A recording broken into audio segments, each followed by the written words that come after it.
Para sa akin, isa sa mga ginawa ng Diyos, even before this series, in-encourage niya yung puso ko na lalong lumapit sa Kanya sapagkat nananalangin naman tayo di ba? Pero binalik ng Diyos yung masiding pananalangin at yung gaano kailangan ng Diyos kahit sa pinakamaliit na bagay ng buhay natin. Di ba? Kasi madaling maramdaman natin kailangan natin ng Diyos pag mabigat yung problema Paano kung medyo maliit lang yan? O wala ka pa masyadong problema. Diba? So, magandang paalala, especially for me, ang salita ng Diyos. At karanasan natin yan bilang mga anak ng Diyos. Now, for our last study, we will be discussing the topic of effective prayer. Ano nga ba ang mabisang panalangin? At yun po ang gusto natin, maranasan natin. Hindi lang tayo basta nananalangin, pero alam nating pinapakinggan ng Diyos at sasagutin ng Diyos yung ating panalangin. At naway gabayan po tayo ng ating Panginoong Diyos. Sige po, tayo po'y manalangin. Maraming salamat aming Panginoong Diyos sa inyong kabutihan sa amin sapagkat totoo, kayo ang dakila sa lahat at wala kaming pwede na lapitan kundi kayo sa anumang aming mga dinadaanan sa buhay na ito. And so how we pray that you would continue to stir up our heart, na matutuwa namin ang katotohanan ito mula sa inyong mga salita at gawin ninyong totoo sa amin na kayo po ang aming Diyos na tunay na makapangyarihan sa lahat na kumikilos sa aming mga buhay. Pagpalaan niyo po kami at nawa kayo po ang tunay na malugod sa lahat ng ito. Inabili po namin ang mga kapatiran namin parating pa lamang. Ingatan niyo rin po sila sapagkat dalangin namin ang lahat ng ito sa pangalan ng aming Panginoong Hesus. Amen. Buksan po natin sa James chapter 5. James chapter 5, verses 13 to 18. At makikita po natin, napakaganda ng paglalatag dito sa atin pagdating sa pananalangin. At kung paano ba tayo mananalangin ng mabisa or effective. Babasahin ko from 13 hanggang 16 lang muna. At ang sabi dito, mayroon ba sa inyong nagdurusa, manalangin siya? Mayroon bang masaya, umawit siya ng papuri? May sakit ba ang sino man sa inyo, ipatawag niya ang matatanda ng iglesia at kanilang ipanalangin siya at siya'y pahira nila ng langis sa pangalan ng Panginoon. Ang panalangin na may pananampalataya ay magliligtas sa may sakit at ibabangon siya ng Panginoon. At kung siya ay nagkasala, siya ay patatawarin. Kaya't ipahayag ninyo sa isa't isa ang inyong mga kasalanan at ipanalangin ninyo ang isa't isa upang kayo gumaling. Ang panalangin ng taong matuwid ay makapangyarihan at mabisa. Coming from James chapter 5 verses 13 to 18. Makikita po natin agad, pagbasa pa lang natin, ang mga pangunahing leksyon na matututuan natin sa talatang ito. Una, pinapakita ang kapangyarihan ng pananalangin dahil ang Diyos ang kumikilos sa buhay ng kanyang mga anak. So, bawat aspeto ng buhay natin dapat maging mahalagang pananalangin. At ito rin ay nagpapayag sa atin na kailangan nating lumapit sa Diyos lalo na sa mga panahon na nahihirapan tayo. Kahit nga sa panahon tayo masaya, at kailangan daw makita din natin ang structure ng Diyos pagdating sa iglesia. Kapag mayroong may sakit o may pangangailangan, huwag mag-atubiling tumawag sa mga leader o sa mga nakatatanda sa iglesia para gayon ipanalangin sila. At makikita rin natin isang leksyon dito which we would deal a little more detailed, yung papaano dapat magpahayag ng kasalanan para sa paghilom. Mahalaga po yan. So, una tingnan natin yung gabay sa panahon ng paghihirap at kagalakan. Tingnan yung pagkakatanong dyan. Sa verse 13 of James chapter 5, mayroon ba sa inyong nagdurusa, manalangin siya? So, sa panahon ng kahirapan, pag dumaan ka sa pagsubok, dapat ang unang-unang reaksyon natin, hindi yung mataranta, hindi yung tumingin sa iba, bagamat natural naman na nakakaramdam tayo ng pangamba, pero dapat unang-una sa Diyos. Diba? Sapagkat yun nga yung paraan na maihahayag natin sa Diyos yung ating nararamdaman, yung ating dinadaan ng mga sirkumstansya sa buhay, ano man yan, personal, sa pamilya, sa ating bayan, sa ating iglesia, sa kahit anong bahagi. Kung meron daw tayong paghihirap at pagdurusang nararamdaman, dapat sa Diyos tayo unang-unang lumalapit. Ang delikado sa marami, pag na-exhaust na lahat ng means o nagawa na lahat ng paraan at hindi umubra, tsaka lalapit sa Diyos. Last resort ang Diyos. Mali po. Dapat una palagi ang Diyos. At mapapansin nyo bakit idinugtong dito yung panahon ng kasiyahan. Pagpupuri sa panahon ng kasiyahan. Kasi sabi, mayroon bang masaya? Umawit siya ng pagpuri. Ibig sabihin, sa panahon tayo naman nagagalak, huwag tayo na matipid pagdating sa pag-awit at pasasalamat sa Diyos. Ibalik natin sa Kanya yung nararapat. So kaya mapapansin nyo, no? Ayon kay Apostol Pablo, yung dalawang magkaibang karanasang yon, yung taong nahihirapan o nagdurusa, o yung taong masayang-masaya, iisa pa rin ang kanyang magiging tugon. Lalapit pa rin siya sa Panginoon. Kaya nga po masarap, maging realidad ang Diyos sa buhay natin. Bakit? Kasi hindi mo naman gagawin yan kapag hindi siya totoo sa iyo eh. Pero mangyayari lang yan kapag nananaan siya sa iyo at anuman ang maganap sa buhay mo, gusto mo sa Kanya lumapit. Pwede nga daw nating pagpalitin yun eh. Dahil iisa ang reaksyon eh. Pwede rin natin daw sabihin na kapag nagdurusa ka, umawit ka ng papuri sa Diyos. At kapag ikaw naman ay masaya, manalangin ka. So, halos nagkakatugma ang dalawang magkaibang damdamin na yon. Kita nyo?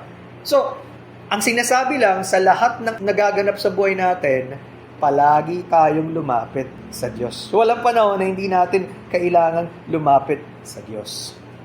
At mapapansin nyo dito, may binabanggit patungkol sa pagpapagaling at pananampalataya. Sa verse number 14, ang katanungan, may sakit ba ang sino man sa inyo? Ipatawag niya ang matatanda ng iglesia at kanilang ipanalangin siya at siya'y pahiran nila ng langis sa pangalan ng Panginoon.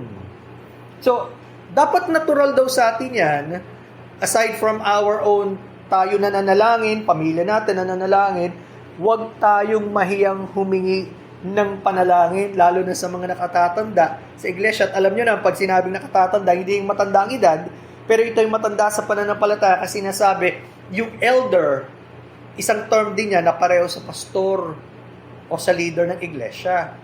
Kasi nga, itinalaga ng Diyos ang kanyang mga lingkod para mangalaga sa bayan ng Diyos at para magmalasakit. Kaya kasama yon sa kanilang pagmamalasakit, ipinapanalangin ang sino man. At pansinin nyo, binabanggit yan, na kasama daw yung pagpapahid ng langis. Yung iba ginagawang literal yan. Diba? Na kailangan mayroong ibinubuhos na langis, papahira. Now, yung pagpapahid ng langis, binanggit sa Mark chapter 6, verse number 13. At ito yung pagkakataon na pinadala ng Panginoong Jesucristo ang kanyang 12 alagad para sila ay mangaral ng Ebanghelyo at ng pagsisisi, magpalayas ng masasamang spirito at magpagaling.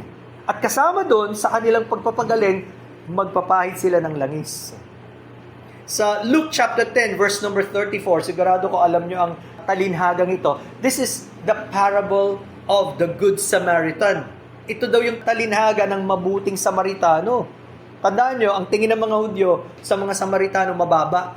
Kasi mixed breed sila eh. Hindi sila purong Hudyo, nahaluan na sila ng mga Hentil. Kaya tingin nila, hindi namin sila kapatay. Pero kung sino pa, yung tinataboy nila at mababa ang tingin, yun ang tumulong. Tandaan nyo, may unang nakakita dun sa isang nabugbog, ninakawan, pinabayaan sa daan, na isang saserdote. Priest pa naman, naglilingkod sa Diyos, iniwasan. Kwento to ng Panginoon. At may isa naman na, syempre, naglilingkod din sa Panginoon, na Levite, iniwasan pa rin. Anong gagawin mo sa mga reliyosong taong yon? Hanggang puro salita lang, ayaw tumulong. Yung sinasabi nilang malayo sa Diyos, yun pa ang tumulong, naawa siya. At binabanggit doon sa parable na yon, binendahan niya yung sugat ng lalaking ito, tinulungan niya at nagbuhos siya ng langis at alak bago niya dinala sa isang matutuluyan at binayaran niya na yun. Siya nang bahala. Hindi niya kilala itong taong to. Pero nagdalang habag siya. Naawa siya sa taong ito. Now, sa mga unang panahon, yung pagbubuhos ng langis at paglalagay ng alak, ginagamit nila yon para sa pagpapagaling. Kasi daw yung alak, pwedeng gamiting antiseptic. Nakakalinis siya at nagdi-disinfect. Sipin niyo, kahit sa panahon noon, Hindi pa nila nakikita yan sa microscope na may bakterya, pero ginagamit na nila yan. Tapos, yung oil na kapag papalambot ng balat para mawala din yung sakit. It's been used. Lalo na do yung olive oil, napakagandang klase ng oil, napakaganda sa pangangatawan. Kaya nga di ba marami nang gumagamit niyan. So, pag tinalakay natin yung James 5:14, ang ibig sabihin, yung paggamit ng langis ay katumbas sa paggamit ng medisina. Tandaan niyo po, hindi lang siya literal na gagamitin mo, yung iba yun, pag nagpapamasahe may langis. Pero yung langis ay simbolo ng medisina na binibigay ng Diyos para sa kagalingan din ng tao. So bukod sa ipapanalangin mo siya, handa ka rin gumamit ng physical na kaparaanan para matulungan ang taong may sakit. So pareho yan. Hindi yan magkalaban. May isa dating nangangaral, hindi ko alam kung totoo preacher siya, kapangalan ko po, si Ronald Remy, hindi siya naniniwala sa gamot. Sabi niya, ang Diyos ang magpapagaling. Hindi siya uminom ng gamot hanggang namatay siya. Hindi ko alam, kanyang sakit. May ganun, sobrang extreme. Pero sa Bible, pareho. Ginagamit ng Diyos ang pananalangin at paggamit ng physical na medisina. So, wag po tayong matakot dyan. Lalo na kung alam naman natin, nakabatay sa tamang siyensya. So, ginagamit ng Diyos. At mapapansin nyo dito, pagdating sa verse 15, ang susi daw sa tunay na pagdinig ng Diyos at pagtugon sa panalangin, yung pananampalataya ng isang tao sa Diyos. Anong sabi sa verse 15? Ang panalangin na may pananampalataya ay magliligtas sa may sakit at ibabangon siya ng Panginoon. Kaya bang magpagaling ng Diyos? Pinag-uusapan pa ba yun? Oo naman. Ang Diyos, ang pinakamakapangyarihan sa lahat, siya ang Jehovah Rapha, the Lord who heals.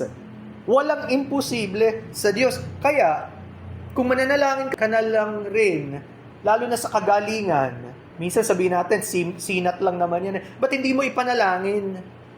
O kaya sabihin natin, parang malala na sakit. Ba't hindi mo ipanalangin? Sapagkat walang imposible sa Diyos. Kayang kumilos ng Diyos.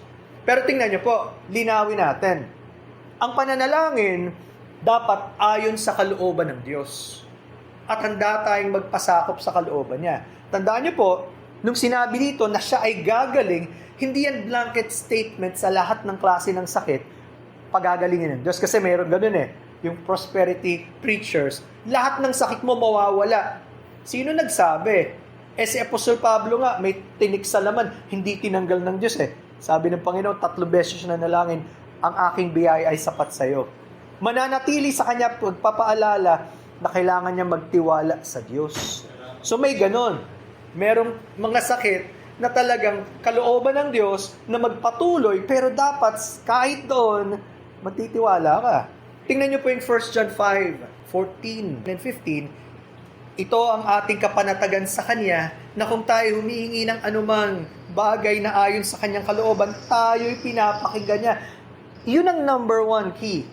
Kung kalooban ng Diyos, meron tayong kapanatagan, pinapakinggan ng Diyos yan. Kalooban niya. At ang sabi, verse 15, at kung ating nalalaman na tayo pinapakinggan niya sa anumang ating hingin, nalalaman natin na natanggap natin ang kahilingang hinihingi natin sa Kanya. Ibig sabihin pala, una, kailangan alam natin ang kalooban ng Diyos para yung hinihiling natin ayon sa kalooban ng Diyos. At paano natin malalaman ang kalooban niya? Sa pamamagitan ng Kanyang salita, ang Biblia. Hindi ka pwedeng lumayo sa salita ng Diyos At kapag alam mo, nakilala mo ang kalooban ng Diyos, nalaman mo yan, pwede kang humingi na may confidence. Sasagutin ng Diyos. Halimbawa, pinapanalangin natin ang kaligtasan ng kapamilya natin, kaibigan natin. Hindi ba kalooban ng Diyos na magligtas? Maniwala ka, kaya niyang gawin yun. Sa tamang panahon, at syempre, kalooban ng Diyos. Siya pa rin ang kikilos. Pero panalangin natin. Halimbawa, nananalangin ka sa inyong pangangailangan sa araw-araw. Hindi ba yun mismo tinuro ng Panginoon? Kayo po ang magkaloob sa amin sa araw-araw. Maniwala ka. Pagkakaloob ng Panginoon. Ibig sabihin, handa tayong magtiwala sa Diyos at magpasakop anuman ang maging sagot ng Diyos. Kaya pag pinag-usapan ng kagalingan, hindi yan para lahat ng tao wala ng sakit. Ang ibig sabihin, kaya ng Diyos. sa Kanya tayo unang magtiwala. Sana naging malinaw. Yung susunod na bahagi, makikita natin ang kahalagaan ng pagpapatawad at pagpapagaling ng kaluluwa. Kasi, sabi dyan, at kung siya ay nagkasala, siya ay patatawarin. Alam naman natin, kahit tayo Kristiyano na nagkakasala pa rin tayo. Mahalaga, palagi tayong lumalapit sa Diyos. Lalo naman, kung hindi mo pa kilala ang Panginoong Jesucristo na tagapagligtas, kailangan mo ng kapatawaran sa kasalanan para hindi ka mapahamak sa kaparusahan ng Diyos sa impyerno. At dyan malinaw na malinaw ang 1 John 1:9. Kapag daw ipinahayag natin yung ating kasalanan sa Diyos, tapat siya at matuwid na tayo'y patatawarin sa ating mga kasalanan. Kailangan tayong maniwala na yun ang dahilan kaya naparito ang Panginoong Jesucristo para tayo ay linisin at patawarin. Huwag na nating itago yung kasalanan. Ihayag na natin sa Diyos. Magpakumbaba na tayo sa Diyos. Masarap kapag napatawad tayo sa kasalanan. So kasama yun. At kita nyo may kaugnayan pa rin ito. Pagdating sa pagtatapat ng ating mga kasalanan, yung ipagpapahayag, verse number 16 sabi, kaya't ipahayag ninyo sa isa't isa ang inyong mga kasalanan at ipanalangin ninyo ang isa't isa upang kayo'y gumaling. Hindi pa rin lumalayo sa topic ng kagalingan. Ibig sabihin pala, may mga bagay na kailangan ipinapahayag natin sa iba yung kasalanan natin. Huwag tayong matakot. Siguro, karamihan hindi sanay. Pero may mga panuntunan kapag ka tayo magpapahayag ng kasalanan sa iba.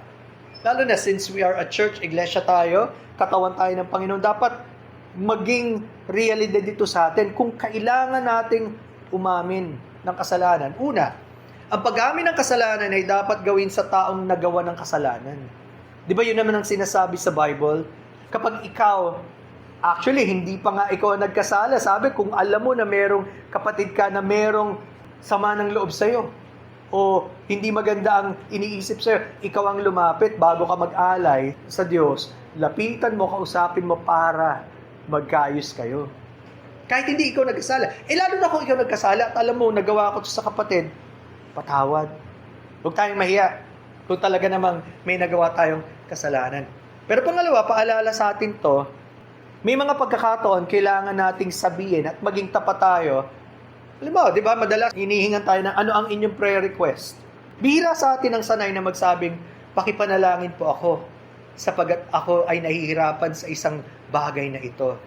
Diba? Hindi mo na kailangan detalyen at later, talakayin din natin yan. Bahagi tayo ng iglesia, kailangan natin ng panalangin ng isa't isa. Lalo kung dumadaan ka sa mahirap na bahagi ng buhay mo, bihira ang naglalahad niyan.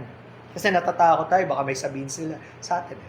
At yun ang pupunta tayo sa pangatlo. Kung may sasabihin tayo na pangangailangan para ihayag ang kasalanan natin, mag-ingat din tayo. Be discreet.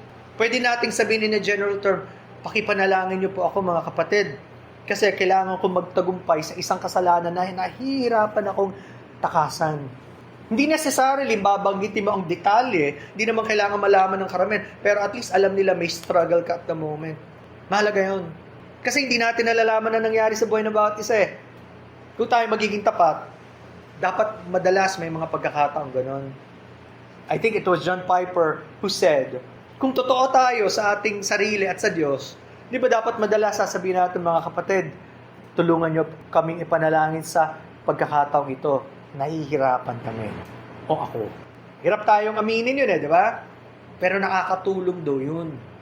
At ito nga, dito papasok yung pag-distinguish natin o pagkakaiba ng sikretong kasalanan at yung kasalanan na nakakaapekto sa iba. Kapag sikretong kasalanan, sa'yo yan personal mong ginagawa, pwede mo na lang sabihin, tulungan niyo po akong ipanalangin ang bahaging ito. Okay? Kasi personal mong dinadaanan yan. Pero magandang malaman ng iba, okay lang yun, walang problema. Pero kapag ka nakakaapekto sa iba, huwag tayong mahiya na sabihin. Okay? Lalo na, halimbawa, may epekto sa iglesia. Ilahad na natin. Halimbawa, hindi na tayo nananalangin. O kaya, wala tayong pag-ibig sa iba. O dumadating ka sa panahong nahihirapan ka magtiwala sa Diyos. Huwag tayong mayang sabihin. Kailangan po natin yan, mga kapatid. Kailangan natin magpalakasan sa isa't isa. Now, ito naman, balansin natin. Sa mga makakarinig naman, malaki ang pananagutan ng mga nakakarinig sa narinig nilang pag-amin ng isang tao ng kanyang kahinaan at paghingi ng tulong. Huwag nawa dumating na mas manaig yung chismis o yung masamang pagtingin na mababa sa iba. Huwag. Nawa manaig sa atin yung pag-ibig ng Diyos, yung pagmamalasakit sa iba at pananalangin na totoo. Di ba? Kasi mararamdaman mo yun. May struggle yung kapatid, maaawa ka. Then and there, you can pray for the person. At alalahanin natin.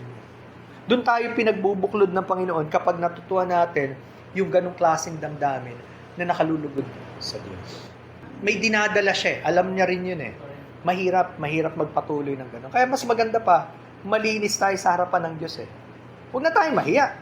Kasi kilala na naman tayo ng Diyos eh. Ano pa bang ikakaya? Kung nilinis tayo ng Panginoon sa lahat ng kasalanan natin at tinanggap niya tayo kahit tayo marumi, wala na tayong dapat ikahiya. Lantad lahat yan sa harapan ng Diyos. Mas mabuti pa, aminin natin. At maganda po yung sinabi niyo kasi nababalik yung relasyon. Masarap po yan. Kaysa umiwas. Siguro maraming ganun eh. Kasi nga, hindi lang siguro sa Filipinos, pero sa lahat ng lahi, mas gusto nating tumahimik. Pero pag tayo tinuturuan ng Diyos, susundin natin yung salita niya, lalo na kung alam natin, inuudyokan tayo ng banal na spirito. Alam niyo ba, kasama to sa ginawa ng Diyos na revival sa panahon sa Acts chapter 19, verse 18. Samahan niyo ako doon, Acts 19:18. Ito ay nangyari sa lugar ng Ephesus. Ano po nangyari sa Acts 19:18? Sabi doon, marami din naman sa mga nagsisampalataya na ang nagsidating na ipinapahayag at isinasaysay ang kanilang mga gawain. Maraming naging Kristiyano, sumampalatay sila at alam nyo, unang-unang reaksyon nila, sabihin nila at ihingi ng tawad sa Diyos yung kanilang kasalanan, pinahayag nila sa iba yun. At doon kumilos ang Diyos sa malaking paraan. So kasama po yun sa pagpapala ng Diyos sa kanyang iglesia. Now, dito naman papasok yung pananalangin natin sa isa't isa. According to James 5:16, sa second part, tingnan niyo po napakagandang talata. Ang panalangin ng taong matuwid ay makapangyarihan at mabisa. The effective, fervent prayer of a righteous man avails much. Yung salitang fervent, ang ibig sabihin daw niyan strong. Hindi lang strong, very strong. Talagang malakas. Ibig sabihin, pinapakinggan ng Diyos ang panalangin ng anak niya na nabubuhay ng matuwid ayon sa kapangyarihan ng Espiritu Santo. Kasi hindi natin ito magagawa sa sarili natin eh. Ang paalala po sa Ephesians 6:18, manalangin kayo sa Espiritu sa lahat ng panahon, sa bawat panalangin at pagsamo. Sa lahat ng panahon, manalangin sa Espiritu. Hindi lang basta tayo nanalangin sa sarili. And then Jude 1:26, ngunit kayo mga minamahal, patatagin ninyo ang inyong sarili sa inyong kabanal-banalang pananampalataya. Manalangin sa Espiritu Santo. Paalala to sa lahat ng Kristiyano. Mahalagang patatagin natin yung pananampalataya, yung tinatawag na banal na pananampalataya. Pero mangyayari lang yon kapag nananalangin tayo sa Espiritu at tayo ay patuloy lumalago sa kanyang mga salita. Alam niyo, maganda yung comment ng isang Bible commentator. Sabi niya, marami sa ating mga panalangin ang hindi nagiging mabisa sapagkat kulang ang mga ito sa masidhing damdamin, hindi fervent. Hindi nag-aalam ang puso natin sa totoong pananalangin sa Diyos. Sabi pa niya, iniaalay natin ang mga ito ng may malamig o walang siglang saloobin, na para bang hinihiling nating pahalaga ng Diyos ang isang bagay na tayo mismo ay halos walang malasakit. Paano mangyayari yon? Hindi ka naman concerned, pero mananalangin ka tapos inaasahan mo sasagutin ng Diyos sa makapangyarihang paraan? Hindi po eh. Kailangan maramdaman natin at maging totoo sa isip at puso natin, Panginoon, kailangan ko kayo. Tulungan niyo po ako at kayo lang ang may kapangyarihang sumagot sa panalangin ito. Naniniwala ako, Panginoon, sa inyong kapangyarihan, sa pagkilos ng inyong banal na spirito dahil sa ginawa ng Panginoong Jesucristo. Kapag ganun daw ang panalangin ng isang tao na mataimtim, yun ang pangako ng Diyos, siya ang sasagot sa panalangin ng taong yun. Doon magiging mabisa ang ating pananalangin. Tandaan nyo, hindi natin pwedeng baguhin ang isip ng Diyos. At hindi mo pipilitin ng Diyos kahit ayaw ng Diyos para masunod ka. Hindi ganon. Hindi sa ayaw ng Diyos Gusto ng Diyos na sumagot sa ating panalangin. Pero marami daw sa atin, hindi tayo nagkakaroon sapagkat hindi tayo humihingi. O kung humihingi man tayo, ang hinihingi natin hindi ayon sa gusto ng Diyos. O hindi tayo naniniwala. Kita niyo yung malaking kaibahan nung totoo at mabisang panalangin. Yun ang hingin natin, magkaroon tayo ng sigasig, yung init sa puso at totoong pananalangin na may malakas sa pananampalataya sa Diyos. Siya lang magbibigay na. Now, isa sa tanong ko, habang binabasa ko ito, may ginamit na halimbawa ang Diyos para ipakita ang mabisang pananalangin or effective prayer. At sinong propeta ang ginamit ng Diyos dito? Si Prophet Elijah o si Propetang Elias. Sa dami-dami ng nanalangin sa Biblia at sa dami-dami ng halimbawa sa Biblia ng mga nanalangin, bakit si Prophet Elijah ang ginamit ng Diyos? Or especially here in the book of James, bakit siya ang ginamit na halimbawa? Tingnan niyo po, verse number 17 of James chapter 5. Si Elias ay isang taong may likas na gaya rin ng sa atin, at siya'y taimtim na nanalangin upang huwag umulan, at hindi umulan sa lupa sa loob ng 3 taon at 6 na buwan. At muli siyang nanalangin, at ang langit ay nagbigay ng ulan, at ang lupa ay sinibulan ng bunga nito. Ano ba ang context ng kwentong ito? Tandaan nyo, dahil sa kasalanan ng isang masamang hari na si King Ahab, at mas masama pa sa kanya yung asawa niya si Jezebel, dinala nila ang bansang Israel sa pagkalulong sa pagsamba sa Diyos-Diyosan. Idolatry. Lumalim sila sa paglayo sa Diyos. At ang isa sa mga pinaka-sinamba nilang Diyos-Diyosan ay si Baal. Ito ang Diyos ng mga Canaanites. Tandaan nyo, pumunta sila sa lupain ng Kanaan, hindi nawala lahat ng mga Diyos-Diyosan doon.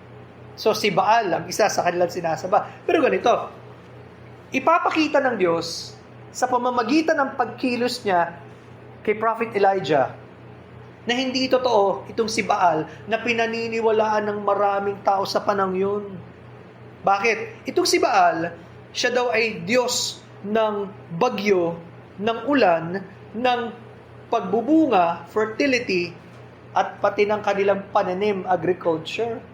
So, maraming bagay nakasalalay sa kanya. Anong challenge? Sa pananalangin ni Elijah, sabi niya, hindi magkakaroon ng ulan ng 3 taon. Pagtatawanan nila sa Elijah, sino magsasabi, kaya mo bang kontrolin? Hindi niya kayang kontrolin, pero kaya ng Diyos niya. At totoo nga, sa pananalangin ni Elijah, pinatunayan na itong si Baal ay walang magagawa ni hindi kayang magpadala ng tubig o ulan. Ang Diyos ang may hawak. At mapapansin nyo, kung natatandaan yung kwento dito, wala na silang mapuntahan. Pero I was reading this, na-excite yung puso ko. Bakit? Kasi sa panahon na walang-wala na matutuyo kahit yung brook o batis na kinukuha na ng mga tao, saan nga lang sila kukuha ng tubig? Walang pagkain. Pinapunta ng Diyos itong si Elijah sa isang balo. Isang widow. At ang kwento, sabi niya, huling pagkain na lang namin ito ng anak ko at mamamatay na kami. Sabi ni Elijah, ipaghanda mo muna ako at ang Diyos ang gagawa sa iyo. Nakinig yung babae. Pwedeng sabihin niya, di ba, pag tayo makasarili, uunahin pa kita. Kami nga, walang makain Naniwala siya. Inihain niya at sabi sa kanya ni Elijah, hindi mauubos ang langis at ang inyong flour, arena, hanggat hindi natatapos ang tagtuyot. At pinagkalooban sila. Na-encourage ako doon, bakit? Kahit dumadaan tayo sa mga panahon ng pagsubok sa buhay, alam ng Diyos yun. Kailangan lang matuto tayo magtiwala sa Diyos at sundin yung gusto ng Diyos.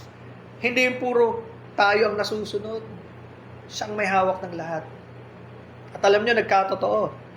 Nung sinasabi niya sa kanyang tauhan, sabi ni Elijah, tingnan mo kung meron ng padating. At unti-unti nakikita nung alagad niya, nabubuo yung ulap. Pagkatapos ng itinakdang panahon na nalangin siya, nagkaloob ang Diyos ng tubig. Tingnan nyo, sinagot ng Diyos, at ito mismo yung ginamit na halimbawa. Nung nanalangin si Elijah, tumigil. Nung nanalangin siya, bumalik. Bakit? Kalooban ng Diyos. Sinabi ng Diyos sa kanya yun. Hindi sa kanya galing yun. At ito pa, nagkaroon ng ultimate confrontation pagkatapos ng 3.5 taon ng tagutong. Maglalaban ang nag-iisa sa pakiramdam ni Elijah, nag-iisa na lang siyang lingkod ng Diyos, at ang napakaraming bulaang propeta. Isipin niyo ba naman, 450 prophets of Baal and 400 prophets ni Asherah or Ashtoreth din. Ibig sabihin, napakaraming kalaban. Nag-iisa siya, pero hindi siya pinabayaan ng Diyos. Alam nyo, kung alam nyo yung kwento, sabi ni, kayo mauna, ginawa ng mga false prophets na hinihati ang katawan, nagdadasal, buong maghapon halos. Walang dumating. Sabi nila, kung sino ang Diyos na magbigay ng apoy mula sa langit at sunugin ang inihandog, siya ang totoong Diyos. Walang dumating. Pero nung nanalangin itong si Elijah, Panginoon, kayo ang totoong Diyos. Magpadala kayo. At nagpadala ang Diyos at ang buong sambayanan nagulat. Ang Diyos ang totoong Panginoon. Isinigaw nila. Kayang sumagot ng Diyos ng panalangin. Ang tanong, naniniwala ba tayo? Patunay sa kwentong ito, ang totoong kapangyarihan ng panalangin hindi sa panalangin, ang totoong kapangyarihan ng panalangin hindi sa taong nananalangin, pero sa Diyos na dumirinig at sumasagot sa panalangin. Linawin po natin yan. Madalas kasi nating maririnig, prayer is powerful. Makapangyarihan ng panalangin. Oo, makapangyarihan yan dahil sa makapangyarihan Diyos. Pero hindi makapangyarihan ng panalangin kung sa sarili niya. Bakit tayo makaka-relate? Kasi tandaan nyo, itong si Elijah, ordinaryong tao siya kagaya natin. Sabi nga sa text, pareho lang natin siya. Pareho, may kahinaan, may kalakasan, pero ginamit siya ng Diyos. Natakot siya, nagutom siya, nanghina siya, pero lumapit siya sa Diyos. Pangalawa, walang special kay Elijah bukod sa kalakasan binigay ng Diyos sa kanya. Hindi siya yung parang superhero, hindi siya yung may magic, umasa lang siya sa Diyos. At sana maging encouragement sa atin, kahit simpleng tao lang tayo, pag tayo mayroong buhay na Diyos, siya ang kasama natin. At walang pwedeng gumapi sa mga tunay na anak ng Diyos kung ang Diyos ang kakampi natin, sino pa ba ang kalaban natin? At dun papasok yung kahalagaan ng pananalangin ng buong puso sa Diyos na makapangyarihan. Pinakita na niya at patuloy niyang pinapakita, kaya niyang sumagot sa isang makapangyarihan paraan. At kung hihiling na rin tayo, gawin na nating sigurado at malinaw yung pananalangin natin. Kung sanay kayong manalangin, Lord, pagpalain niyo po kaming lahat, Amen. It doesn't work that way.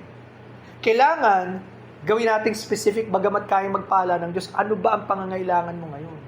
Ano ba ang pangangailangan ng kapatid? Gawin nating malinaw, sapagkat ang Diyos sumasagot. At siguraduhin natin, yung panalangin natin ay naka-align o naka-ayon sa gusto ng Diyos. So, huwag tayong matakot na lumapit sa Diyos. Aminin nating mahina tayo, manalangin tayo ng tiyak, panalangin natin ang bawat bahagi ng buhay natin at ng iba, specifically, at magpatuloy tayo sa panalangin. Sana, encourage tayo ng Panginoon na magpatuloy sa Kanya.